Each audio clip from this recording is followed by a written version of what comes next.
हम लोग वचन में जाएंगे, उस परमेश्वर को धन्यवाद देंगे। और एक वचन हम लोग पढ़ेंगे मत्ती 28 का 19-20, और हम प्रार्थना के साथ जाएंगे। इस वचन को पढ़ें।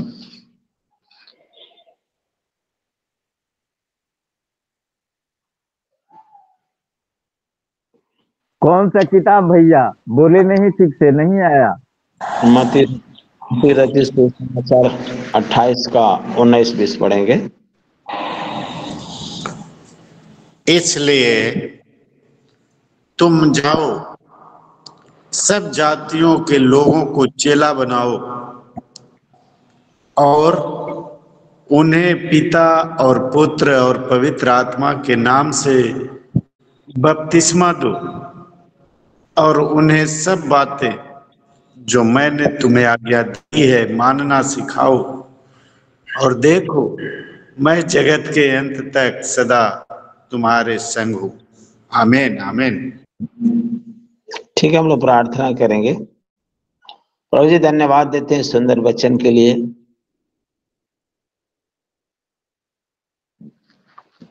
कि आज जो हम लोग पढ़े और सुने, सचमुच में प्रभु एक आशीष का कारण बने। ये वचन हम लोगों की नहीं, लेकिन वचन तेरी है।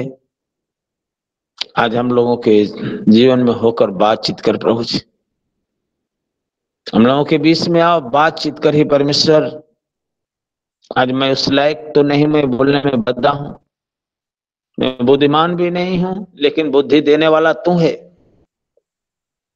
और बुलवाने वाला तू है। मेरी जुबान को छूकर तू आज मेरे जीवन से बातचीत कर, कि सचमुच में जब वचन हम शेयर करते हैं तो तू मेरे जीवन से होकर तू शेयर कर, ताकि हर एक के दिल को छीदने वाली वचन हो, ताकि सभी लोग इस वचन के द्वारा आशीषित होने पाए। हम कुछ नहीं कर सकते, करने वाला तू है। तो प्रभु आज मेरे जीवन से बातचीत कर और हर एक को सुनने का कान और समझने का मन दे। हर एक की आत्मिक कान खोल दे कि तेरी आवाज को लोग सुने, और ताकि सचमुच में गले का हार बन जाए, हृदय की पट्टियां पर लिखे इन लोगों के जीवन से गवाही बने। इस वचन से सबको इस्तेमाल कर। ब्लेसिंग के लिए, प्रार्थना सुनने के लिए, मेरे जीवन से बातचीत करने के लिए, बुद्धि देने के लिए धन्यवाद देता। प्रार्थना यीशु मसीह के सामर्थी नाम में मांगते, सुन और दया से कबूल कर। आमीन। ठीक है, हम लोग जाएंगे और पढ़ेंगे। यहाँ 19 पद में लिखा है कि इसलिए तुम जाओ और सब जातियों के लोगों को चेला बनाओ और उन्हें पिता और पुत्र और पवित्र आत्मा के नाम से बपतिस्मा दो, और जो उन्हें सब बातें जो मैंने तुम्हें आज्ञा दी है मानना सिखाओ। और देखो, मैं जगत के अंत तक मैं तेरे संग। प्रियो, आज हम विश्वास करते हैं कि हम मसीह हैं, और मसीह ने हमको चुना है। प्रभु ने हमको चुना है, और किस काम के लिए चुना है यही हम नहीं समझ पाते। हम मसीह को पहन लिए हैं, बपतिस्मा ले लिए हैं, सब कुछ, लेकिन अपने चुनौती को हम, अपने बोझ को हम भूल जाते हैं। प्रिय, हमारे अंदर वो उद्देश्य, वो लक्ष्य नहीं है। ये विषय है कि बिना उद्देश्य का मसीह जीवन जीना एक पाप है। बिना उद्देश्य का मसीह जीवन जीना भी एक पाप है। हम वचन को नहीं जानते, वचन हमारे अंदर नहीं है, वचन की तरफ हम नहीं देख पाते हैं। मसीह जीवन में कभी कभी हम गलतियां कर देते हैं, लेकिन परमेश्वर ने हमें, मसीह ने परमेश्वर के स्वरूप हमको बनाया है। और यहां हमको कहा है, लिखा था उसमें लास्ट में कि मैं जगत के अंत तक मैं सदा तुम्हारे संग। अब कैसे बैठे हैं? आपको किसी न किसी रूप में सुसमाचार को सुनाना है,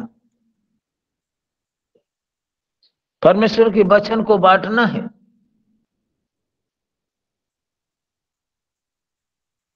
जब सुसमाचार हम सुनाएंगे, हम एक आत्मा का लालन पालन करेंगे, एक आत्मा को बचाएंगे प्रियो, तभी परमेश्वर के राज्य का विस्तार कर सकते हैं।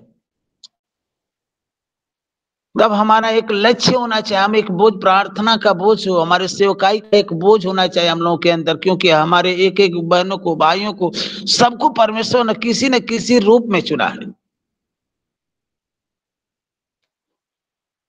और यहाँ कहा है कि तुम जाओ चेला बनाओ और उन्हें पिता पुत्र पवित्र आत्मा के नाम से बपतिस्मा दो, और सब बातें जो मैं तुझे बताया हूं वो मानना सिखाओ, और देखो जगत के अंत तक मैं तेरे साथ।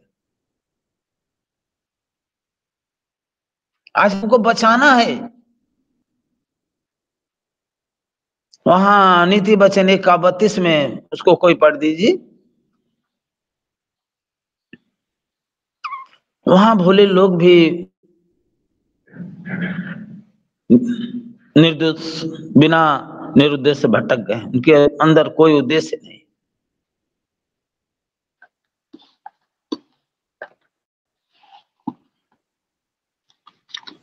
नीति वचन जी, क्योंकि भोले लोगों का भटक जाना उनके घात किए जाने का कारण होगा, और निश्चिंत रहने के कारण मूढ़ लोग नष्ट होंगे। हालेलुया। यहाँ भोले लोग क्या भटक जा रहे हैं, शैतान भरमा रहा है। वहां भटकने का कारण यहाँ दिया है कि निश्चिंत होने के कारण मूढ़ लोग नष्ट हो जा रहे हैं। निश्चित होने के कारण निश्चिंत मत होइए, अब सुसमाचार को सुनाइए, एक आत्मा को बचाइए, उसका लालन पालन करिए। जो भोले लोग हैं, जो आज अंधकार में भटक रहे, शैतान बहका रहा है, उसको बचाने की जरूरत है। आप बचाइए। हम एक उद्देश्य को बनाकर, जब हम डेली बाय डेली जब प्रार्थना करते हैं, तो हमको एक उद्देश्य बनाकर, सुबह उद्देश्य बनाइए, सेवकाई में जाइए तो उद्देश्य को लेकर जाइए, प्रार्थना करिए तो एक उद्देश्य के साथ प्रार्थना करिए। करना है। 1 कुरिन्थी 6:19 को कोई पढ़े थोड़ा सा, क्योंकि वहां पवित्र आत्मा हमें बसा है। वहां देखिए क्या लिखा, 1 कुरिन्थी 6:19 में, तुम नहीं जानते कि तुम्हारी देह पवित्र आत्मा का मंदिर है, जो तुम में बसा हुआ है, और तुम्हें परमेश्वर की ओर से मिली है, और तुम अपने नहीं हो। आमीन। हालेलुया। प्रभु आपको आशीष दे, स्वस्थ रहिए, आनंदित रहिए। यहाँ लिखा है पवित्र आत्मा तुम में बसा है, तुम अपना नहीं हो, तुम मसीह के हो। आप स्वीकार करिए कि मैं मसीह को, मैं अपना नहीं हूं, मसीह ने मुझे मोल ले लिया। बाइबल में लिखा है, जिस दिन स्वीकार कर लिया उस दिन से आप के अंदर मसीह बस गया है।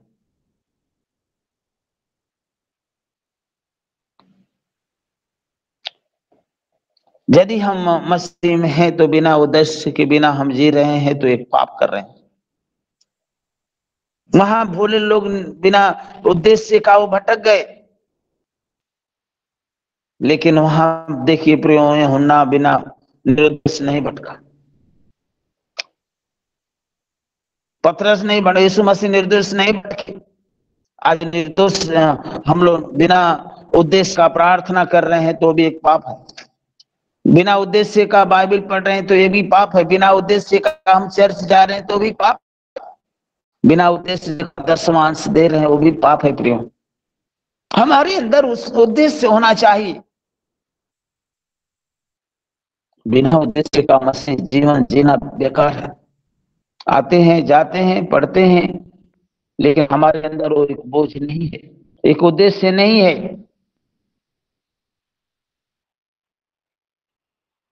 हमारे अंदर एक उद्देश्य होना चाहिए। वहां मरकुस 1:35 में देखिए यीशु मसीह भोर की उठकर प्रार्थना कर रहे हैं, क्या सिखा रहे हैं वहां भी। मरकुस का कोई निकालें।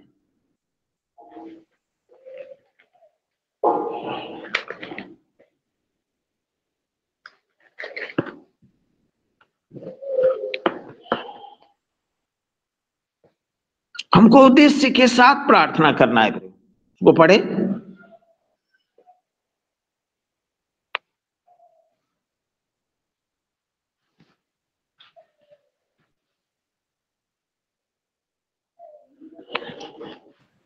कौन सा अध्याय सर मरकुस का? मरकुस भोर को दिन निकलने से बहुत पहले वह उठकर निकला और एक जंगली स्थान में गया, वहां प्रार्थना करने लगा। आमीन। प्रभु आपको आशीष दे। सकते रहिए। यहाँ भोर होने से पहले प्रार्थना, यीशु मसीह प्रार्थना में मांग रहे थे, आज के दिन तेरी महिमा हो। वो मांग रहे थे सूरज निकलने से पहले, भोर के समय वो जाकर हमको मांगने की जरूरत है, कहने की जरूरत है, हर एक काम में तेरी महिमा हो। जहां भी जाओ कह रहे हैं कि दूसरे गांव चलो, चेलों को भेज रहे थे।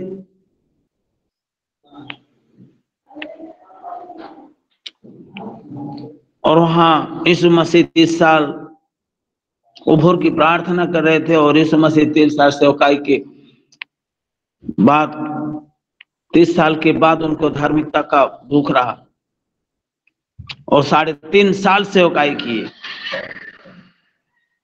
प्रियों,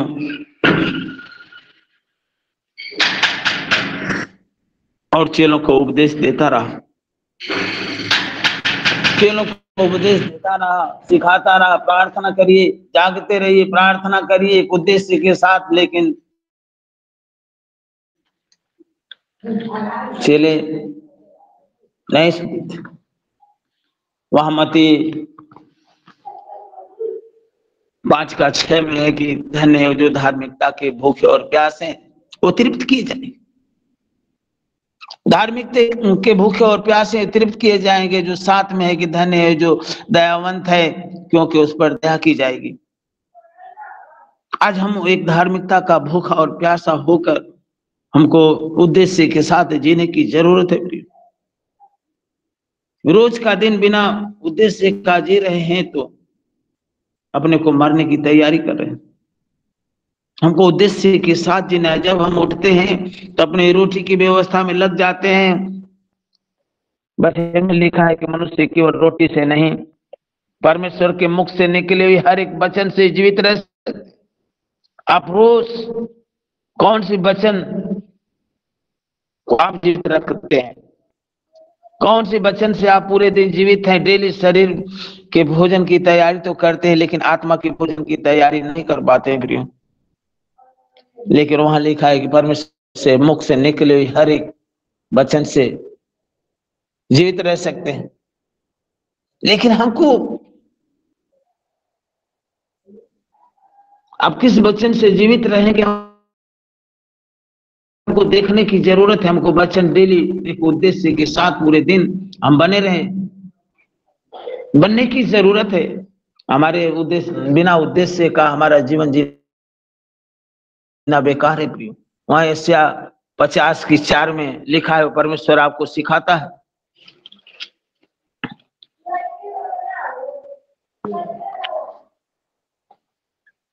यशायाह 4 में लिखा है, प्रभु यहोवा ने 50:4 में है कि यहोवा ने मुझे सिखाने की जीभ दी है, और मैं थके हुओं को अपने वचन के द्वारा संभालना जानूं। और भोर को वह नित मुझे जगाता और मेरा कान खोलता है, और मैं शिष्य के समान सुनूं। आज हमको एक शिष्य के समान सुनना है। भोर को हमारे कान को खोलता है, उसके सामने एक दास बनना है। जैसा हम काम करेंगे वैसा हमको पैसा मिलेगा प्रिय।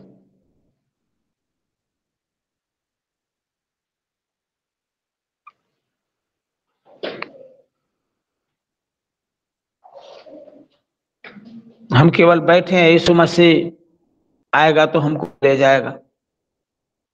लेकिन जो हमको उद्देश्य, जो हमको आज्ञा दिया, उस आज्ञा को पूरा करने के उद्देश्य के साथ हमको सेवकाई करने की जरूरत है। यदि हम नहीं कर रहे हैं तो सब हमारा मसीह जीवन जीना एक पाप है प्रियो। भजन संहिता 112 में लिखा है कि धन्य हो पुरुष जो भय मानता है, वही आज्ञाओं से प्रेम करता है।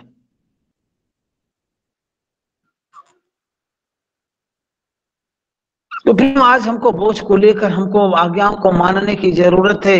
वहां उत्पत्ति 22 का 1 से 4 कोई पढ़े, वहां अब्राहम के जीवन के बारे में हम लोग देखेंगे। उत्पत्ति 22 का 1 से 4। इन बातों के पश्चात ऐसा हुआ कि परमेश्वर ने अब्राहम से यह कहकर उसकी परीक्षा की कि हे अब्राहम। उसने कहा कि देख मैं यहाँ हूँ। उसने कहा कि अपने पुत्र को अर्थात अपने इकलौते पुत्र इसहाक को, जिसे तू प्रेम रखता है, संग लेकर के मोरिया देश में चला जा और वहां उसको एक पहाड़ के ऊपर जो मैं तुझे बताऊंगा होम बलि करके चढ़ा।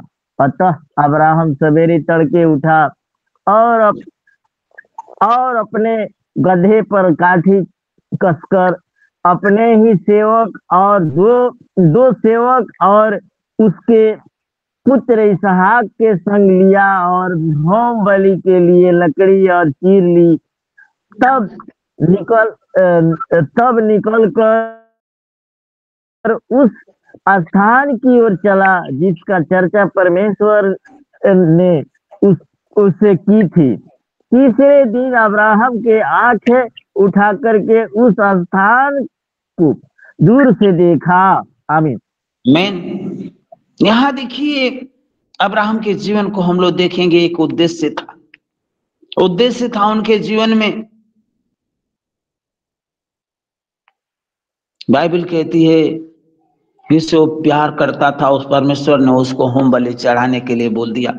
परमेश्वर की आवाज को सुना और उसने इकलौते पुत्र इसहाक को जिससे प्रेम करता था के संग लेकर मोरिया देश में चला गया और एक पहाड़ के ऊपर उसे मैं तुझे बताऊंगा कि होम बलि करके चढ़ाना। वो कह रहा है। अब्राहम भोर के सवेरे तड़के उठा और अपने गधे पर काठी कसकर अपने दो सेवक और अपने पुत्र इसहाक को संग लिया और होम बलि के लिए लकड़ी चीर ली और तब निकलकर उस स्थान की ओर चला जिसकी चर्चा परमेश्वर उसे की थी। परमेश्वर की आवाज को सुना और लेकर गधे पर लकड़ी और अपने बेटे को लेकर होम बलि चढ़ाने के लिए चल दिया। थोड़ा सा भी संकोच नहीं किया।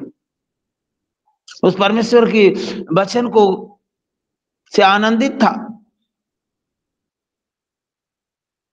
लकड़ी लिया, गधा लिया, छुरी लिया और लेकर चल दिया। पर प्रियो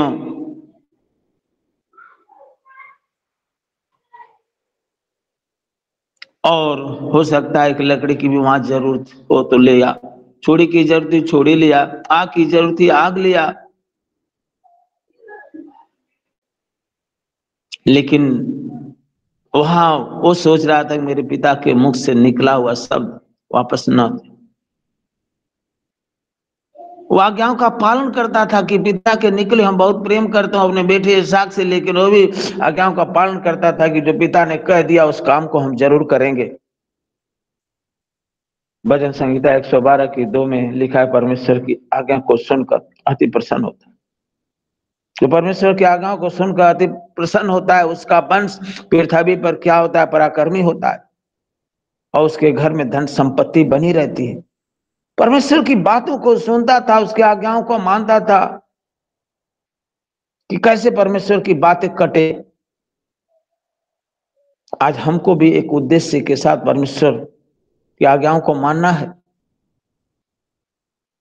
वहां यीशु मसीह सिखा कर गए। यूहन्ना 13:14 कोई पढ़िए क्या लिखा है, वो चेलों के पांव धो रहे थे और सिखा रहे थे, बता रहे थे। आज प्रियो, हमको एक उद्देश्य के साथ हमको जीने की जरूरत है। उद्देश्य के साथ जी, परमेश्वर की आवाज को सुने, क्या हो रहा है नहीं हो रहा है, क्या हमारे लाभ के लिए है कि हानि के लिए है। लेकिन लोग अपने लाभ के लिए सोचते हैं कि हम ये काम कर देंगे तो गड़बड़ हो जाएगा, लेकिन नहीं, परमेश्वर ने जो हम लोगों के साथ वादा किया, उस वादे को आपसे प्रेम करता है, आपको कभी वो निराश नहीं होने देता है। यूहन्ना 13:4 में क्या है, उसको पढ़े आप लोग।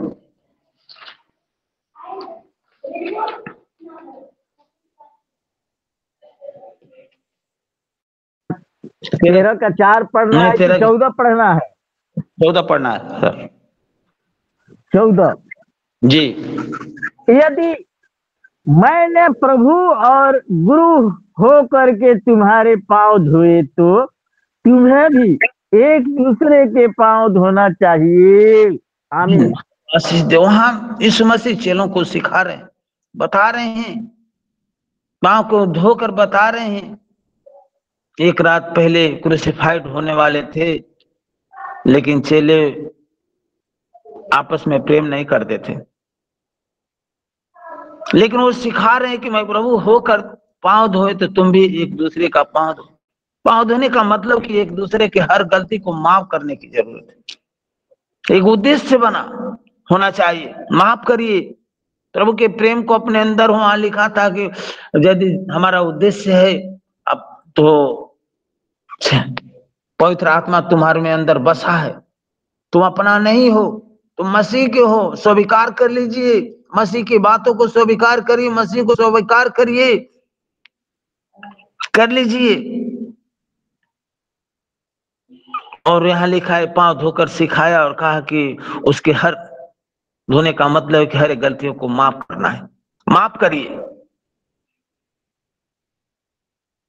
एक उद्देश्य बनाकर हमको जीवन जीना है प्रिय। वहां लूका 22:24 पढ़े कोई।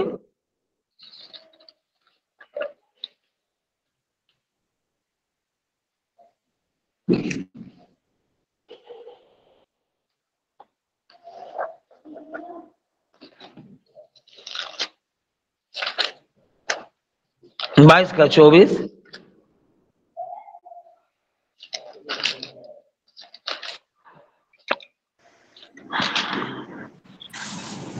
उनमें वाद विवाद भी हुआ कि उनमें से कौन बड़ा समझा जाता है। आमीन। प्रभु आशीष दे आपको, स्वस्थ रहिए, आनंदित रहिए। और आज चेलों में वाद विवाद होने लगा। पतरस कहा कि मैं बड़ा हूं, यूहन्ना कह रहा कि मैं बड़ा हूं, वाद विवाद होने लगा। लेकिन प्रभु ने कहा कि बड़ा वही हो सकता है।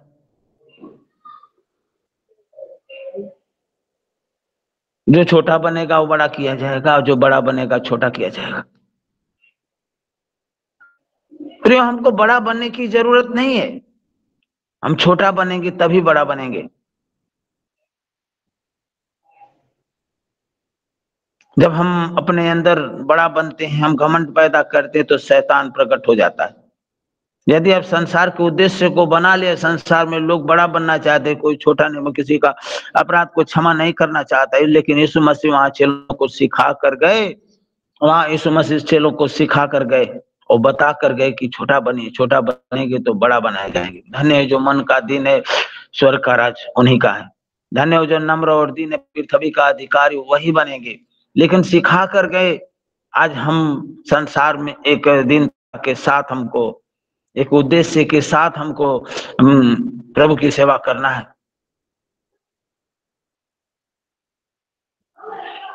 सरकार कहे यीशु मसीह को छोड़ दो, यीशु मसीह को लोगों की संसार की तरफ रहो, लेकिन हमको कुछ भी हो जाए, एक उद्देश्य है, हम यीशु मसीह की तरफ रहेंगे, संसार की तरफ नहीं रहेंगे। एक उद्देश्य बना लीजिए।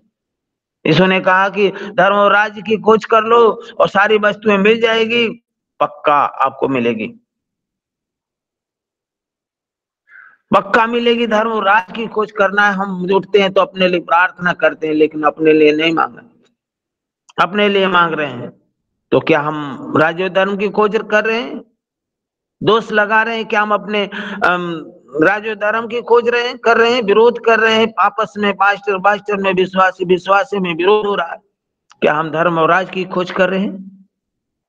नहीं प्रियो, हमारा उद्देश्य नहीं है। हम परमेश्वर की आज्ञाओं को नहीं मानते, उसकी आवाज को नहीं सुन रहे हैं। हमारा भोर की प्रार्थना सब बेकार है, बाइबल पढ़ना बेकार है, चर्च जाना सब कुछ बेकार है प्रियो। हमको एक उद्देश्य बनाना है। यीशु मसीह जैसे सिखा कर गए वैसे हमको दिन बनना है, छोटा बनकर लोगों के बीच में एक एक आत्मा का लालन पालन करना है। जो आत्मा नाश हो रहे, भोले लोग वहां नाश हो गए, मूड लोग नाश हो गए, उनको बचाने की जरूरत है प्रियो। यीशु मसीह सिखा कर गए कि दूसरे का पांव धोना, लेकिन वहां जब हमारे अंदर घमंड, पतरस के अंदर घमंड हो गया, उसके अंदर शैतान आ गया। जब घमंड आता है तो हम अंधकार में, अंधकार में शैतान आता है। वहां इब्रानियों 1 पद पढ़ दीजिए, इब्रानियों 6 का 4 से 6 पढ़ दीजिए, हम लास्ट करेंगे।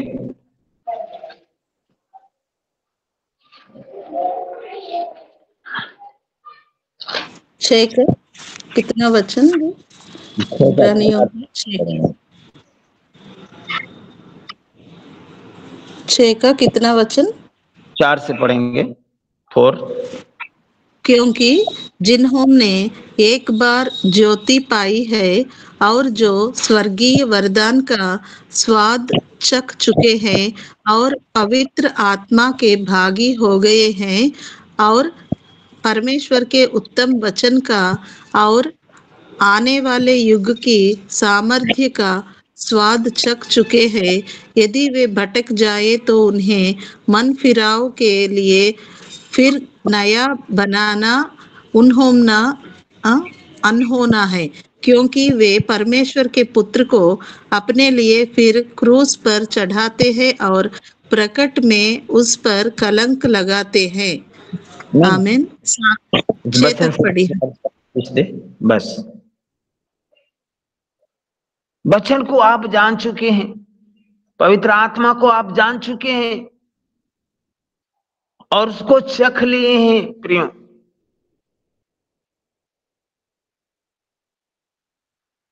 लेकिन मैं 2 दिन प्रार्थना नहीं किया, बाइबल नहीं पढ़ा, मेरे अंदर पश्चाताप भी नहीं हुआ, पश्चाताप भी नहीं कर रहे हैं, मेरे अंदर एक बोझ नहीं है, हम दूसरे काम में लगे हैं, सब कुछ चखते हुए, सब कुछ जानते हुए, उस वचन को जान चुके हैं, पवित्र आत्मा को जान चुके हैं, चख लिए हैं स्वाद को, लेकिन फिर भी हम पश्चाताप नहीं कर रहे हैं। बाइबल 2 दिन नहीं पढ़ा,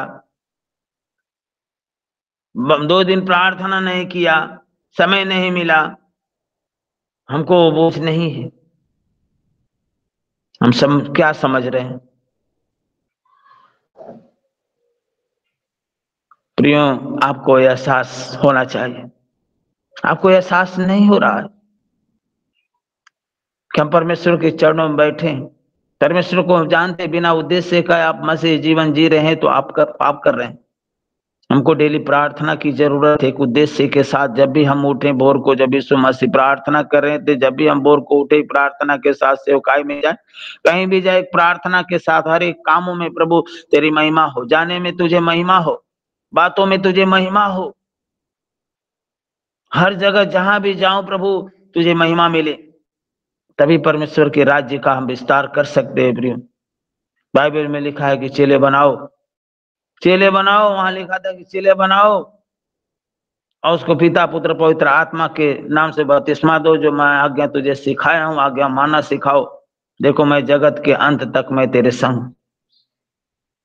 हमारे जगत के अंत तक प्रभु कब तक संग रहेगा? जब तक हम बिना उद्देश्य के साथ यदि हम जिएंगे तब। उद्देश्य के साथ एक प्रार्थना का बोझ लेकर, एक सेवकाई का बोझ लेकर हम यदि चल रहे हैं तभी हम लाइफ में सक्सेस होंगे प्रिय। तभी हम परमेश्वर के राज्य का विस्तार करेंगे, नहीं तो बिना उद्देश्य का जीवन जीना एक पाप है। हमको बिना उद्देश्य का जीवन जीना व्यर्थ है। हम एक बोझ को लेकर चले, एक सेवकाई के बोझ को लेकर, प्रार्थना के बोझ को लेकर हमको चलने की जरूरत है प्रियो। महसूस करें, प्रार्थना करेंगे। एक मिनट। प्रभु जी धन्यवाद देते हैं परमेश्वर, समय समाप्त हो गया है और धन्यवाद देते इस वचन से सबको आशीष दे पिता, कि लोग एक बोझ को लेकर सुबह शाम प्रार्थना करें, तेरे बोझ को लेकर तेरे सेवकाई में जाए, तेरे राज्य का विस्तार कर। जिस काम के लिए तूने चुना, कहा है कि चेला बनाओ और पिता पुत्र पवित्र आत्मा के नाम से बपतिस्मा दो, जो आज्ञा मैं तुझे सिखाया हूँ माना सिखाओ। तो सचमुच में परमेश्वर जिस चुनौती के साथ, जिस बुलाहट के साथ हमारे एक एक भाई बहनों को तूने चुना है, सबको इस वचन से इस्तेमाल करके आज के दिन से एक उद्देश्य के साथ लोग जीवन जीना पाए। हर एक के जीवन से गवाही होने दे, हर एक के परिवार में इस वचन से आशीष, एक एक के मिनिस्ट्री में आशीष जाए, इन लोगों के जीवन से गवाही होने दे। मेरी नहीं लेकिन तेरी इच्छा पूरी, हम घटे आप बढ़िए। ब्लेसिंग के लिए, आशीष देने के लिए धन्यवाद देते हैं। प्रार्थना यीशु मसीह के नाम से मांगते हैं, आमीन आमीन आमीन। आखिरी प्रार्थना साजन कोसी सर करेंगे। Praise the Lord, praise the Lord. आइए हम प्रार्थना के लिए अपनी तैयारी दें। धन्यवाद प्रभु, धन्यवाद प्रभु। सुंदर सुबह में पिता समय से पहले जागृत अवस्था में लाकर ये तैयारी देते पिता परमेश्वर, इस बात के लिए धन्यवाद। पवित्र दासों के बीच में अच्छा सुगठित और सुंदर वचन सुनने को मिला। सुनकर यस लॉर्ड हृदय भर गए पिता परमेश्वर। उन्हें दे हम कैसे पापी ठहराए जा सकते हैं, इस बातों का चित्रांकन हुआ। यस लॉर्ड, बुराई को भलाई से जीतने की बात है पिता। होने दे पिता परमेश्वर, हम निरंतर आपके उस भविष्य को लेकर जो हमें वचन इंगित करता है, चलने के लिए, आमादा रहने के लिए, उस तत्परता के साथ अपने आप को आपकी योग्यता के अनुसार बनाने के लिए पिता वो तैयारी दीजिए पिता। आपसे खटखटाते, मांगते, चाहते पिता उन आशीषों को जो आप हमें मुफ्त देने के लिए तैयार है, तत्पर है। हमें खटखटाने की आवश्यकता है, मांगने की आवश्यकता है, चाहने की आवश्यकता है पिता। धन्यवाद प्रभु, पवित्र दासों के लिए धन्यवाद प्रभु। हर एक बात से पिता परमेश्वर आपका ही पिता परमेश्वर नाम ऊंचा और सर्वस्व रहने पाए पिता परमेश्वर। अनुग्रही जीवन के लिए धन्यवाद, आगे के समय के लिए धन्यवाद।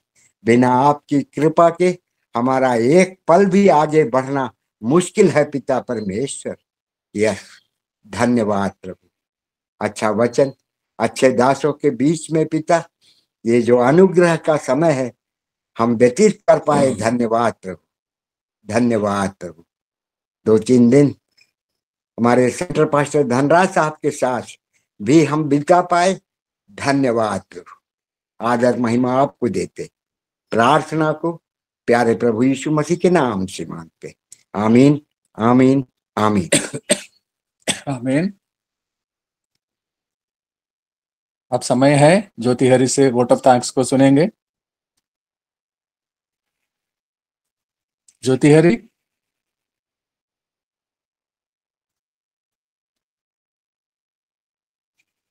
ज्योति हरि नहीं है क्या?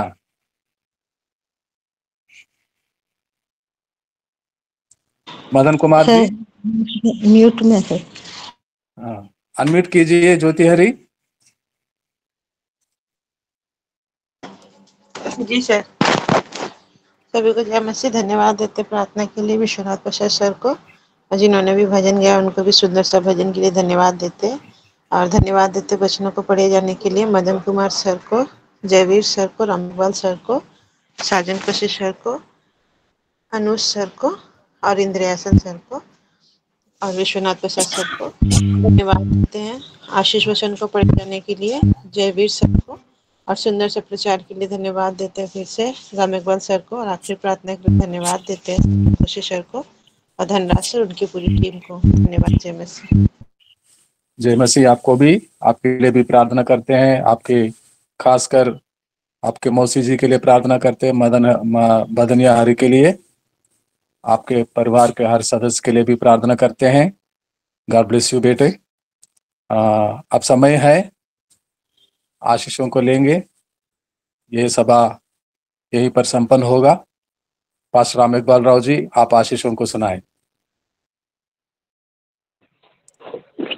अब हमारे परमेश्वर का प्रेम, प्रभु यीशु मसीह का अनुग्रह, पवित्र आत्मा की संगति का वादा हर एक के साथ, एक looking into Jesus every day के साथ, विश्वासियों के साथ, इस्राएल के 12 गोत्रों के साथ, अब से लेकर प्रभु की दीदी आगमन तक, युगानुयुग तक बनी रहे। आमीन आमीन आमीन। जय मसीह, जय मसीह मदन सर, जय मसीह, जय मसीह भैया, जय मसीह, जय मसीह सबको, जय मसीह राय जी, जय मसीह सभी भैया दीदी लोगों को जय मसीह। यीशु के नाम से सबको जय मसीह। Praise the Lord. जय मसीह, जय मसीह, जय मसीह, जय मसीह। Praise the Lord. जय मसीह।